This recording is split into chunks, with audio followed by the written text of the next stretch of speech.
Naputol na nga ang 9-game win streak ng Los Angeles Lakers matapos silang matalo sa game kanina laban sa Detroit Pistons sa napakadikit na labanan, 113-110, kung saan nasayang dito ang nagawang 32 points ni Luka Doncic, 24 naman kay Austin Reeves. Pero hindi na rin naman naiwasan ng Lakers na magreklamo sa pagkatalo since nag-struggle na rin naman ang halos lahat ng mga players dahil sa sunod-sunod na no-call foul ng mga referee. Hirap na hirap nga ang halos lahat ng mga player ng Lakers, lalo si LeBron, Luka at Reeves na makasungkit ng foul.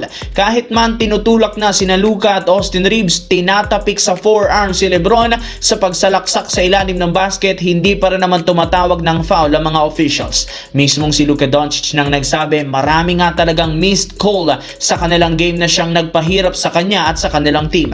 Pero in-acknowledge rin naman ni Luka ang napakalamyang shooting sa dami ng kanyang mga missed shots, katulad ng ginawang last shot sa huling segundo ng last quarter. Namin rin naman ito nagkamali siya sa ginawang last play, gayong hindi niya napansin na open si Austin Reeves. Kaya siya nga daw talaga ang may kasalanan ng kanilang pagkatalo at pinapangako niyang babawi siya sa kanilang susunod na laro. Sa kabilang banda, dahil nga sa sobrang nakakadismayang talo ng Boston Celtics sa kanilang game kahapon laban sa Minnesota Timberwolves nang walang Anthony Edwards, puro batikos nga ang natanggap ng kanilang team mula sa mga fans at analysts. Maging ang superstar na si Jason Tatum nagsabi, tanggap rin naman niya ng kanilang team ang batikos na ito since sobrang lamya ng kanilang laro at mas lalo nga siyang nadismaya sa kanyang naging performance.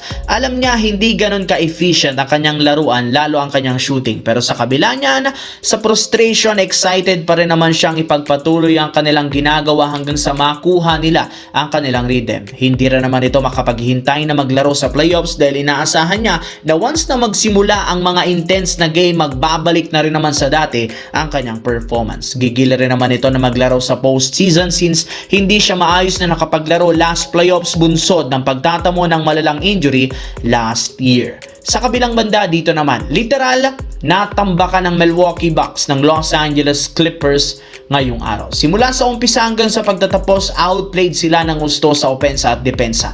Napansin pa ng ilang mga fans halos walang ganang Milwaukee na maglaro sa kanilang game, kaya mukha nga balak nga talaga ng team magsimulang mag-tanking na.